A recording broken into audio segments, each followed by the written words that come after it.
Hello student, आज हम लोग बहुत ही एक इम्पोर्टेंट टॉपिक डिस्कस करने वाले हैं जिसका नाम है एक्सपीरियंशियल लर्निंग। और जो आज का जो टीचिंग कॉन्सेप्ट है वो एक्सपीरियंशियल लर्निंग का ही है, क्योंकि एक जब हम एक्सपीरियंशियल लर्निंग करते हैं, जब अनुभव जन्य अधिगम हम बच्चों को कराते हैं तो वो लर्निंग उनकी स्टेबल हो जाती है। ठीक है, यानी एक तरह से कह सकते हैं कि थ्योरी से एक्टिविटी की ओर जब हम मूव करते हैं तो उसको हम एक्सपीरियंशियल लर्निंग कह सकते हैं। तो एक्सपीरियंशियल का मतलब ही आप समझ रहे हो, अनुभव से है, एक्सपीरियंस करने से है। और जब स्टूडेंट थ्योरीज को या कॉन्सेप्ट्स को या उनको जो पढ़ाई जाने में जो लर्निंग मटेरियल है या जो लर्निंग कॉन्सेप्ट आप उनको देते हो, उस कॉन्सेप्ट को अगर वो प्रैक्टिकली उसे अपने अनुभव में अगर वो बच्चे डाल लेते हैं, बच्चे उसको एक्सपीरियंस करते हैं, तो एक्सपीरियंशियल लर्निंग का पार्ट कहलाता है। जैसे एक छोटा सा एग्जांपल हम लें, आप किसी को फिशन और फ्यूजन रिएक्शन आप पढ़ाएं, आप एटॉमिक रिएक्टर के बारे में पढ़ाएं, और दूसरा आप काम ये करें कि आप उनको लेके रावत भाटा में जो आपका एटॉमिक पावर प्लांट है उसको वो आप विजिट करा दें, तो दोनों में बड़ा अंतर होगा। जो आप क्लास में एटॉमिक रिएक्टर्स को आप पढ़ाया है आपने, या एटॉमिक प्लांट्स के यूजेस को आपने बताया है, वो उनको याद रहे या न रहे, लेकिन अगर उन्होंने विजिट कर लिया एटॉमिक पावर प्लांट का और वहां पे उन्होंने देखा कैसे फिशन रिएक्शन होता है और कैसे कैसे कैसे कैसे इलेक्ट्रिसिटी जनरेट होती है, जब उसको देख लेंगे तो वो उनके एक्सपीरियंस में चला जाएगा। और जो चीजें हमारे अनुभव में आ जाती हैं हम उसे कभी नहीं भूलते। ठीक है, तो एक्सपीरियंशियल लर्निंग इस तरह से बहुत ही एक लर्निंग का बहुत ही इफेक्टिव मोड है। और इसको हम सोशल साइंसेस, मैथमेटिक्स, लैंग्वेजेस, हर तरह के विषयों के अध्ययन में हम इसका प्रयोग कर सकते हैं। ठीक है, तो अगर हम एक्सपीरियंशियल लर्निंग की बात करें तो एक्सपीरियंशियल लर्निंग है, कुछ साइकोलॉजिकल थ्योरीज आपने पढ़ी हुई है, जैसे जॉन डीवी की थ्योरी आपने पढ़ी है, कर्ट लेविन की थ्योरी आपने फिर साइकोलॉजी में पढ़ी हुई है, जीन पियाजे पढ़ा हुआ है, कार्ल जंग पढ़ा हुआ है, पाल फेयर और डेविड ए कोलाबे को आपने पढ़ा हुआ है। ये सारी लर्निंग की थ्योरीज हैं बेटा। और जो ये लर्निंग की थ्योरीज हैं, ये सारी थ्योरीज हम एक्सपीरियंशियल लर्निंग को प्रभावित करती हैं, है ना, उन पे अपना प्रभाव डालती हैं। क्योंकि कहीं न कहीं इन सारी थ्योरीज में स्टूडेंट के डेवलपमेंट्स की बात कही गई है, और स्टूडेंट का एक्चुअल डेवलपमेंट तभी होता है जब वो एक्सपीरियंस करता है। ठीक है, तो जितनी थ्योरीज का हमने नाम लिया, चाहे वो डीवी की थ्योरी हो, कर्ट लेविन की हो, जीन प्याजे हैं, कार्ल जंग हैं, पाउल फ्रेयर हैं, या डेविड ए कोलाबे हैं, इन सबके थ्योरीज का इन्फ्लुएंस एक्सपीरियंशियल लर्निंग पे निश्चित रूप से पड़ता है। तो हमें ये पता होना चाहिए कि कौन कौन सी एजुकेशन लर्निंग की थ्योरी है साइकोलॉजी की, जो जिसका असर एक्सपीरियंशियल लर्निंग या अनुभवजन्य अधिगम पे पड़ता है। अगर हम एक्सपीरियंशियल लर्निंग की बात करें, तो जो एक्सपीरियंशियल लर्निंग की थ्योरी है बेटा, उसको डेविड ए कोल्ब ने 1939 में दिया था। तो 1939 में उनका जन्म हुआ था। इन्होंने 1976 के बाद जब प्रोफेसर बन गए तो उसके बाद उन्होंने दिया था। थोड़ा सा उनका एक लाइफ स्केच आपकी स्क्रीन पे आ रहा है। David A clove was born in 1939 and became professor of organizational behavior in Weatherhead School of Management in 1976. He has an interest in the nature of individual and social changes, experiential learning, career development and executive and professional education पे इन्होंने अपना काम किया। आप समझ रहे हो कि जो डेविड ए कोल्ब है 1939 में इनका जन्म हुआ, और ये संगठनात्मक व्यवहार के प्रोफेसर बने। और इनका जो कार्य था वो किस पे था? अनुभवजन्य शिक्षण पे था, कैरियर विकास पे था, और व्यवसायिक शिक्षा की प्रकृति और रुचि में इनकी रुचि थी, उन्होंने इस पे काम किया था उन्होंने। ठीक है, अगर इनकी जो थ्योरी है उसका नाम क्या है, कोल्ब लर्निंग स्टाइल इन्वेंटरी। इन्होंने एक इन्वेंटरी बनाई, एक लर्निंग स्टाइल इन्वेंटरी बनाई, जिसका स्ट्रक्चर आपकी स्क्रीन पे शो हो रहा है। ये जो स्ट्रक्चर है इनकी थ्योरी को रिप्रेजेंट करता है, और उनकी थ्योरी में टोटल 6 स्टेप्स थे, जिसकी बात हम आगे करेंगे। अगर इस स्ट्रक्चर को आप ध्यान से देखो तो इसमें 4 फोकस पॉइंट्स दिखाई पड़ रहे हैं। कॉन्क्रीट एक्सपीरियंस है, सी, रिफ्लेक्शन ऑब्जर्वेशन है, एब्स्ट्रैक्ट कॉन्सेप्चुलाइजेशन है, एक्टिव एक्सपेरिमेंटेशन है। ठीक है, तो ये एक साइकिल स्क्रीन पे आपको दिखाई पड़ रही है, और ये साइकिल क्या करता है, ये साइकिल हमें एक्सपीरियंस के थ्रू लर्निंग कराने का काम करता है। आप यहाँ देख रहे होंगे कि हमारा एक कॉन्क्रीट एक्सपीरियंस होता है, हमारा एक अनुभव होता है, हमारा एक ज्ञान होता है, और उस ज्ञान के अगेंस्ट हम किसी भी बात, किसी भी ज्ञान, किसी भी स्थान या किसी भी व्यक्ति या किसी भी चीजों को हम ऑब्जर्व करना शुरू करते हैं। हमारा जो पहले से हमारा जो पूर्व ज्ञान होता है, जो हम पहले से किसी चीज के बारे में समझते हैं, वो जो हमारा कॉन्क्रीट नॉलेज है, उन कॉन्क्रीट नॉलेज के अगेंस्ट ही हम क्या करते हैं, हम ऑब्जर्वेशन करते हैं, हम जो है अवलोकन करने का काम करते हैं। जैसे अगर मान लो, अगर हम अभी मैंने एग्जांपल लिया था न्यूक्लियर पावर प्लांट को विजिट करने का, तो न्यूक्लियर पावर प्लांट जब बच्चा घूमने जाएगा तो उसके मन में उसके अंदर एक कॉन्क्रीट नॉलेज होगा कि हम वहाँ जा रहे हैं तो वहाँ परमाणु विखंडन होता होगा, या वहाँ पे इलेक्ट्रॉन प्रोटॉन न्यूट्रॉन जैसी कोई बात होती होगी, है ना, वहाँ पे परमाणु बम फटता होगा और उससे गर्मी निकलती होगी, उससे बिजली बनता होगा। ये सारी चीजें उसका कॉन्क्रीट नॉलेज पहले से उसके माइंड में होता है। अब उस कंक्रीट नॉलेज को लेकर वो क्या किया, जब विजिट जब करने गया वो न्यूक्लियर पावर प्लांट का, तो क्या किया, रिफ्लेक्शन ऑब्जर्वेशन करना शुरू किया। यानी उसका जो पूर्व ज्ञान था, उस पूर्व ज्ञान के आधार पर वो वहां पे अवलोकन करना शुरू करेगा और देखिएगा, अच्छा ये रिएक्टर है, इसमें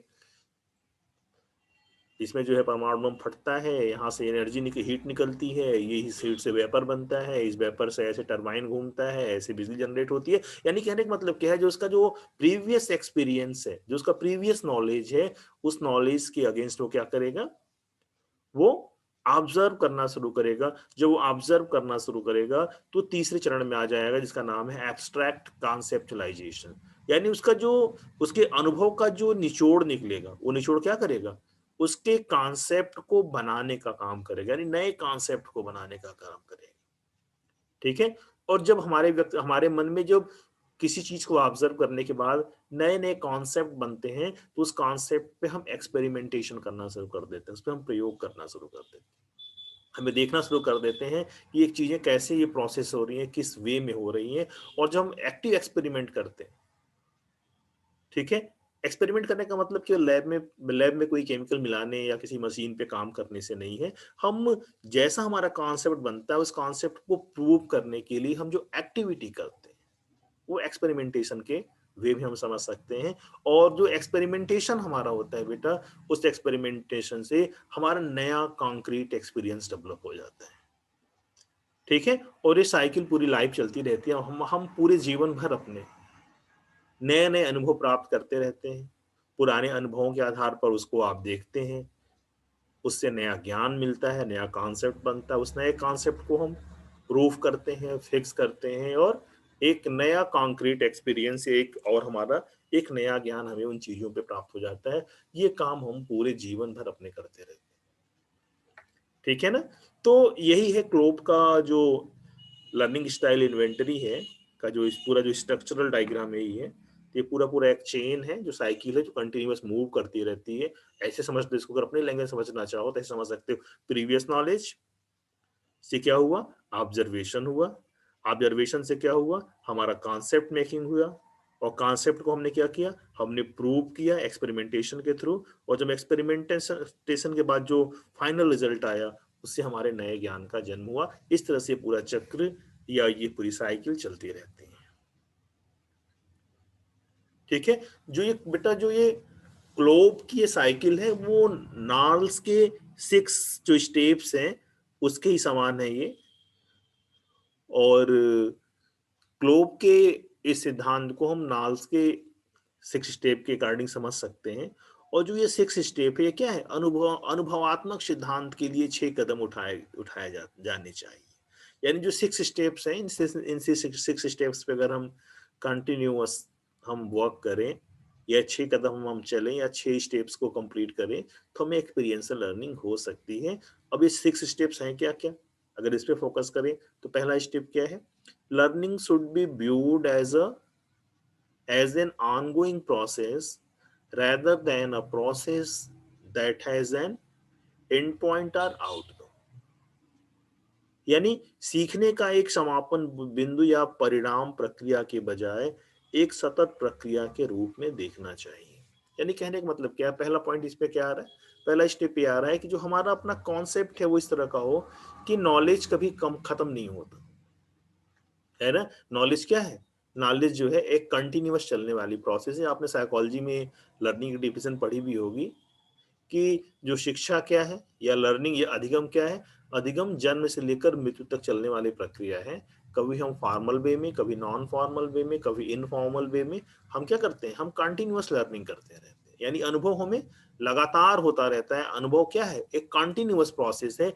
इसका कोई एंड पॉइंट नहीं है, इसका कोई रिजल्ट पॉइंट नहीं है कि हमने इस काम को कर लिया तो हमारी लर्निंग फिनिश हो जाएगी।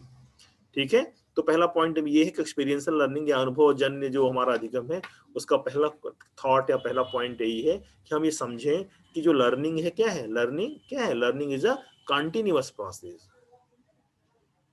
ठीक है, इसमें ये ये कभी लर्निंग कभी हमारी बंद नहीं हो सकती। क्यों, क्योंकि लर्निंग हमारी कब बंद होती है, होगी जब हमारी मृत्यु हो जाएगी। और जब तक हमारी मृत्यु नहीं होती है तब तक हमें अनुभव लगातार मिलते रहते हैं, और अनुभव से हमें ज्ञान भी लगातार मिलता रहता है। ठीक है, सेकेंड पॉइंट, इस पॉइंट क्या है इसमें, all learning is relearning. It encourages student are restudy their previously held beliefs and ideas so they can be either incor- incorporated with new knowledge or be cast aside as outdated and old fashioned। यानी जो सीखने, मतलब जो जितनी भी learning है वो क्या है, वे वो पुनः सीखने पे निर्धारित है। क्यों, क्योंकि जैसे अगर ये छोटा सा एग्जांपल ले, जैसे मान लो क्लास में आपने कोई लेक्चर सुना तो उससे आपको ज्ञान हुआ, लेकिन उसी टॉपिक को आपने जब बुक में पढ़ा तो नॉलेज और हुआ।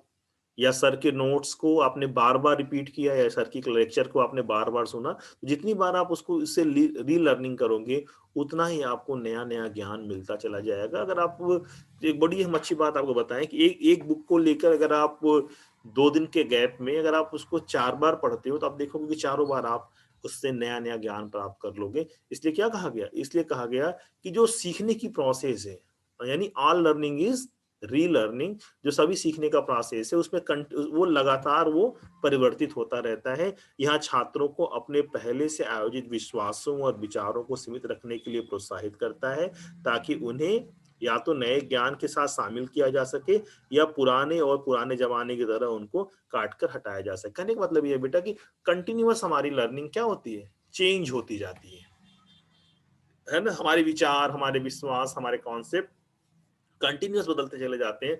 जैसे जैसे हमें हमें अधिगम होता चला जाता है, जैसे जैसे हमें नया ज्ञान होता चला जाता है, वैसे हम पुराने ज्ञान को या तो नए ज्ञान में जोड़ लेते हैं, या पुराने ज्ञान को हम क्या करते हैं, भूल जाने का काम करते हैं। तो दूसरा पॉइंट इसमें उन्होंने बताया कि सारी लर्निंग कंटिन्यूअस, वो रिपीटेशन की लर्निंग है, वो हमेशा उसको री लर्न हमें करना चाहिए। उससे क्या फायदा होता है, उससे होता ये है कि हमारे जो पुराने विश्वास और विचार है वो या तो पक्के हो जाते हैं, या तो उसको हम भूल के नए विचारों को हम अडॉप्ट कर लेते हैं। ये दूसरा इसका पॉइंट हुआ। ठीक है, फिर समझ लो पहला पॉइंट क्या था, लर्निंग क्या है, कंटिन्यूअस है, लर्निंग कभी रुकती नहीं है, लर्निंग का कोई एंड पॉइंट नहीं। दूसरा एक्सपीरियंशियल लर्निंग में क्या है, लर्निंग जो है कंटिन्यूअस री लर्न होता रहता है, क्योंकि हमने एक एक्सपीरियंस अगर हमने किसी चीज के लिए कर लिया तो हम बार बार वो एक्सपीरियंस हमारा बदलता जाता है। कभी हमारे जो पुराने अनुभव हैं उनकी पुष्टि होती है, और कभी वो हम उनको छोड़कर नए अनुभवों को धारण कर लेते हैं। ये 2 बेसिक इसके पॉइंट्स हैं, स्टेप्स हैं, इसको हमें ध्यान से समझना पड़ेगा। ठीक है, अगर हम थर्ड पॉइंट की बात करें, थर्ड पॉइंट क्या है? When one is learning they must move back and fourth between opposing modes of reflection and action and feeling and thinking. जब कोई सीख रहा होता है तो उन्हें प्रतिबिंब और क्रिया और भावना के सोच के विरोधी मोड़ के बीच आगे पीछे बढ़ना चाहिए। कहने का मतलब ये बेटा कि जब हम कुछ सीखते हैं, जब हम कुछ सीखते हैं तो सीखने से रिलेटेड हमारे जो प्रीवियस थॉट है वो हमारे माइंड में क्या करते हैं, वो रिफ्लेक्ट करते हैं। ठीक है, कई बार क्या होता है, उस रिफ्लेक्शन को या उस नॉलेज को हम कई कई बार मानते हैं और कई बार नहीं मानते हैं। यानी कहने का मतलब क्या है, उसी प्रतिबिंब और क्रिया या भावना में कभी विरोधी भावनाएं मन में आती हैं, कभी सापेक्ष बात आती है। कई बार आपने देखा होगा जब आपको डाउट क्रिएट होता है, तो डाउट क्रिएट क्यों होता है? डाउट क्रिएट सिर्फ इसलिए होता है क्योंकि मन में, क्योंकि टीचर ने जो पढ़ाया उस वो आपके जब माइंड में रिफ्लेक्ट किया तो आपका जो प्रीवियस नॉलेज है वो उसका अपोज करने लगता है। जब अपोज करता है तो क्या होता है, मन में डाउट क्रिएट होने लगता है। तो वही बात यहाँ पे कह रहा है कि जब कोई व्यक्ति अधिगम करना शुरू करता है, सीखना शुरू करता है, तो जो उसका पुराना ज्ञान है वो पुराना ज्ञान क्या करता है, उसके माइंड में रिफ्लेक्ट करता है, उसके माइंड में वो प्रतिबिंबित होता है। और वो प्रतिबिंब क्या करता है, कभी उसका उसका विरोध करता है, कभी वो उसका सपोर्ट करता है। यही बात यहाँ पे वो कहना चाह रहे हैं। ये इसका तीसरा पॉइंट। फोर्थ पॉइंट इसका क्या है? Learning involves one's entire being, it involves thinking, feeling, perceiving and behaving. यानी अधिगम में किसी का संपूर्ण होना शामिल है। इसमें सोचना, महसूस करना, मानना और व्यवहार करना शामिल है ना? अधिगम का मतलब, लर्निंग का मतलब नहीं है कि केवल हम लिसन करें या केवल हम रोट करें या केवल हम राइट करें। असली अधिगम वो है जहाँ पे सारी चीजें हो, जिसमें क्या क्या इन्वॉल्व हो, हमारी थिंकिंग इन्वॉल्व हो, हम सोचें, हम फील करें, हम महसूस करें, हम उस बात को परसीव करें यानी उसको माने और उसको अपने व्यवहार में शामिल करना। ये सब कुछ जो है एक्सपीरियंशियल लर्निंग में शामिल है। ठीक है, अब एक्सपीरियंशियल लर्निंग की अगर हम पांचवें फैक्ट की बात करें तो वो क्या है? पर्यावरण और छात्र के बीच में पारस्परिक क्रियाओं के परिणाम देने से सीखना। यानी कहने का मतलब क्या है बेटा, कि जो हमारे आसपास का पर्यावरण है, जो आसपास का हमारे हमारी हमारी जो सोसाइटी है या जो हमारे आसपास जो फैला हुआ ज्ञान है, उस ज्ञान से स्टूडेंट क्या करता है, परस्पर इंटरेक्शन करता है, कंटिन्यूअस इंस्ट्रक्शन करता है। और उस इंटरेक्शन के माध्यम से, उस प्रतिक्रिया क्रिया या पारस्परिक क्रिया के माध्यम से क्या होता है, बच्चों के अंदर सीखने का गुण पैदा होता है। यानी बच्चे उसी से सीखते हैं। यानी जो उनके आसपास का वातावरण है, चाहे वो स्कूली वातावरण हो, चाहे सामाजिक वातावरण हो, चाहे ज्ञान का वातावरण हो, या उनकी प्रीवियस नॉलेज से उनके माइंडसेट में एक एक उनके नॉलेज का एनवायरनमेंट क्रिएट हुआ हो, स्टूडेंट क्या करता है, कंटिन्यूअस उससे इंटरेक्शन करता है ना? और उस इंटरेक्शन से क्या होता है, उसे लर्निंग होती है। जो सिक्स पॉइंट इसका बेटा वो है, learning is the process of creating knowledge. यानी सीखना क्या है, ज्ञान बनाने की प्रक्रिया। यानी स्टूडेंट क्या करता है, खुद से अपना नॉलेज क्रिएट करता है। खुद से अपना नॉलेज कैसे क्रिएट करता है? वो टीचर की बात नहीं सुनता, वो अपने पेरेंट्स की बात नहीं सुनता, वो जो अनुभव करता है, हम जो महसूस करते हैं, हम जो चीज हम फील करते हैं, जो चीजें हमारे सामने से गुजरती हैं, उसके आधार पर हमारा अपना ओन नॉलेज डेवलप हो जाता है। ये सिक्स स्टेप्स हैं या सिक्स फैक्ट्स हैं ये बेटा एक्सपीरियंशियल लर्निंग के, जिसको एक बार फिर से मैं आपको रिकॉल करा दूं। तो पहला पॉइंट इसका क्या है? पहला पॉइंट यही है कि लर्निंग क्या है, learning is a continuous process. Learning का कोई एंड पॉइंट नहीं होता, कोई इसका रिजल्टेंट नहीं होता। ठीक है, दूसरा क्या है? दूसरा ये है कि जब हमें लर्निंग में भी री लर्निंग होती है। यानी अगर हम कोई ज्ञान आज प्राप्त कर लेते हैं तो कल वो ज्ञान परिवर्तित भी हो सकता है। जब हम दोबारा हमारे सामने से उसी तरह के अनुभव गुजरेंगे तो हमारे ज्ञान में परिवर्तन भी हो सकता है, क्योंकि जो कल का ज्ञान था वो कल के अनुभव पे आधारित था। अगर आज के अनुभव में हमें कुछ नया अनुभव प्राप्त हुआ तो कल का ज्ञान मॉडिफाइड हो जाएगा, उसमें चेंज आ जाएगा। या तो हम उसको एक्सेप्ट कर लेंगे या तो उसको हम रिजेक्ट कर देंगे, ये सारा काम होता है। दो बातें आई, पहला क्या, कंटिन्यूअस, दूसरा क्या हुआ, लर्निंग भी वो लर्निंग को हम रीलर्निंग करते रहते हैं, क्योंकि जैसे जैसे हमें रोज के जो अनुभव हमें होते रहते हैं, उस अनुभवों के आधार पर हमारी मान्यताएं बदलती रहती हैं। तीसरा पॉइंट क्या है, तीसरा पॉइंट ये है कि जब हम कुछ सीखते हैं तो जो हमारे अंदर जो पहले से सीखी हुई बात है, जो हमारे अंदर पहले से मान्यताएं हैं, वो रिफ्लेक्ट करती है। और वो जो बिंब प्राप्त होता है प्रीवियस नॉलेज से, वो बिंब कभी उसमें सपोर्ट करता है, कभी उसका अपोज करता है। यानी जो हम आज नॉलेज कर रहे हैं, प्रीवियस नॉलेज उसको या तो अपोज करेगा या तो उसको सपोर्ट करने का काम करेगा। ये तीसरी बात हुई। ठीक है, चौथी बात क्या हुई, चौथी बात ये हुई कि जो लर्निंग है, उस लर्निंग में क्या क्या इन्वॉल्व है, एक्सपीरियंशियल लर्निंग में क्या क्या इन्वॉल्व है, थिंकिंग इन्वॉल्व है, फीलिंग इन्वॉल्व है, परसीविंग इन्वॉल्व है और बिहेविंग इन्वॉल्व है। यानी सोचना, महसूस करना, मानना और व्यवहार करना, ये सारी चीज क्रियाएं उसमें शामिल है, तब हमारी अनुभवजन्य अधिगम हमारा पूरा होता है। अगर हम पांचवें पॉइंट की बात करें तो हम कह सकते हैं यहाँ पे कि जो हमारे आसपास का इन्वायरमेंट है, उस इन्वायरमेंट के इंटरेक्शन के रिजल्ट के रूप में हमें अनुभव प्राप्त होते हैं, और वही अनुभव हमारे अधिगम में परिवर्तित हो जाती है। और जो छठा पॉइंट यहाँ पे है बेटा, वो है कि learning is a process of creating knowledge. जो लर्निंग है वो क्या करता है, वो खुद से नॉलेज क्रिएट करता है। यार जो हमारा खुद का जो अनुभव होता है, उस अनुभव से ही हमें ज्ञान प्राप्त होता है।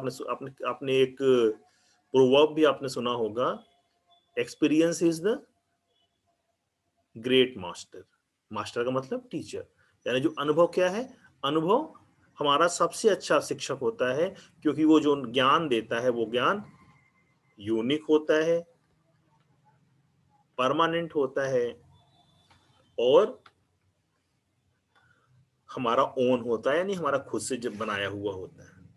ये 6 पॉइंट्स हैं जो एक्सपीरियंशियल लर्निंग को सपोर्ट करते हैं। ये क्लोब के थ्योरी का पार्ट है।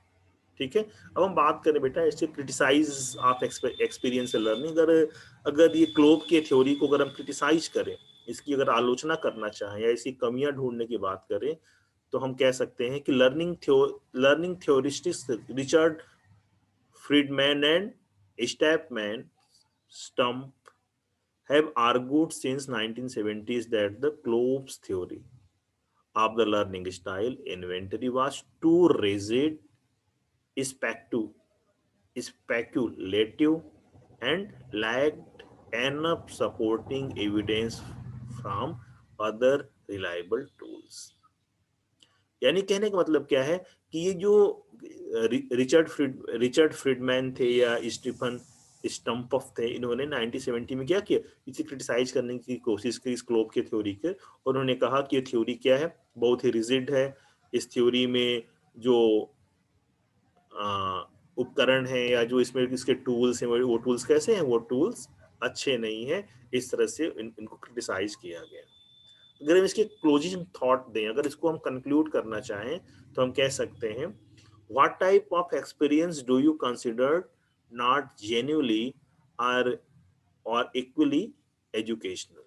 यानी आप किस प्रकार के अनुभवों को वास्तव में अपने समान रूप में शैक्षिक नहीं मानते हैं, है ना। ढेर सारे हमें अनुभव प्राप्त होते हैं, कुछ अनुभव हमें कुछ अनुभव को हम शैक्षिक समझते हैं और कुछ अनुभव को हम शैक्षिक नहीं समझते हैं। यहाँ उसकी बातें कह रहे हैं। Kolb's theory of experiential learning does not account for the learners biography, and according to some critics leaves the experience and reflection to exist in a vacuum। यानी जो जो ये क्लोब का जो ये अनुभवात्मक अधिगम सिद्धांत है, वो स्टूडेंट के बायोग्राफी, यानी जो स्टूडेंट की अपनी प्रकृति है, उस प्रकृति पर ये निर्भरता अपना नहीं दिखाता। इसीलिए कई आलोचक ये कहते हैं कि जो अनुभव और प्रतिबिंब के अस्तित्व को ये छोड़ देता है। यानी जो हमें हमारा जो एक्सपीरियंस है और जो उस एक्सपीरियंस का जो रिफ्लेक्शन है, उस रिफ्लेक्शन पे ये एग्जैक्ट बात ये नहीं कर पाते। ठीक है, यहाँ पे कुछ वो कमी छोड़ देते हैं, कुछ वहां पे जगह छोड़ देते हैं। ठीक है, why is it vital to includes the context of a person experience in order to learn from it? with whom do you agree, Kolb or this criticism? क्या आप क्लोब का की जो आलोचना है इससे आप क्या सहमत हैं, या क्या आप सहमत नहीं है? ये आपका अपना मैटर है, इस पे आप अपने से डिस्कस कर सकते हैं। यानी कहने का मतलब ये है बेटा कि अगर हम क्लोब की थ्योरीज को पूरा देखें तो क्लोब की थ्योरी में थोड़ी सी कमी है। जैसे क्लोब की थ्योरी सही सही अनुभव और उसके रिफ्लेक्शन की व्याख्या नहीं कर पाती है, उसको वो एक्सप्लेन नहीं कर पाते हैं कि एक्सपीरियंस और रिफ्लेक्शन को सही से इसमें वो डिफाइन नहीं कर पाए हैं। और जो इनकी थ्योरी है थोड़ी सी रिजिड है। रिजिड का मतलब क्या है? फ्लेक्सिबिलिटी नहीं है ना? क्योंकि जीवन में, क्योंकि जो भी अगर कोई थ्योरी फ्लेक्सिबल नहीं है तो थ्योरी किसी वो थ्योरी यूनिडायरेक्शनल हो जाती है, वो केवल एक ही दिशा में वो थ्योरी काम कर पाती है, वो सारी दिशाओं में उसका इस्तेमाल हम नहीं कर पाते। ठीक है, तो ये हमारे तरफ से एक्सपीरियंशियल लर्निंग थी जिसमें हम लोगों ने क्लोब के एक्सपीरियंशियल लर्निंग को डिस्कस किया। और अगर हम इन शार्ट अगर एक्सपीरियंशियल लर्निंग को हम कहें तो हम कह सकते हैं कि जो अनुभवजन्य जो शिक्षा है वो टोटली बेस्ड हमारे एक्सपीरियंशियल लर्निंग, हमारे जो है हमारा जो एक्टिविटी बेस्ड लर्निंग है, जो लर्निंग बाय डूइंग है या लर्निंग बाय ऑब्जर्वेशन है, ये उस पर डिपेंडेंट है। ठीक है, या लर्निंग विद एक्सपेरिमेंटेशन है, ये उस पर डिपेंड है, ये डिपेंडेंट है, ये उसी का सारा ये पार्ट है। यानी अनुभव हमें कहाँ कहाँ से होगा? जब हम कोई एक्टिविटी करेंगे, जब हम कुछ ऑब्जर्व करेंगे, या जब हम कुछ कोई प्रयोग करेंगे, तभी हमें उससे अनुभव प्राप्त होता है।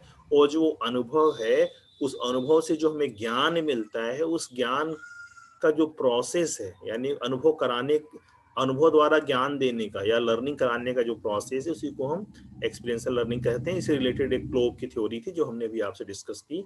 अगर इसमें कहीं भी कोई डाउट हो तो आप हमसे पूछ सकते हो, डिस्कस कर सकते हो।